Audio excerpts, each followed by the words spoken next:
For foreign students, studying abroad means leaving their home behind and living in a different part of the world alone for the first time. 92% of them suffer homesickness, affecting their well-being. Studies have shown that of all the senses, sounds are the most missed.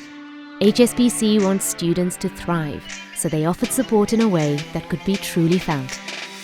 Introducing HSBC's Sounds of Home, a sensory campaign that transports students back to the places they love. First, influencers asked foreign students which sounds they most missed. The response was pretty loud. Then they found these sounds from their home countries and captured them in binaural stereo.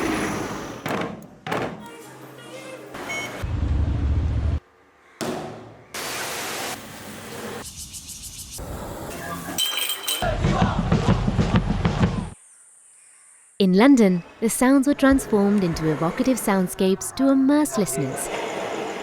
Play Sounds of India. The tracks were launched on Home Assistants, on Spotify, Apple Music and SoundCloud, and uploaded to YouTube as captivating animations. So, homesick students could transport themselves back home with just one click.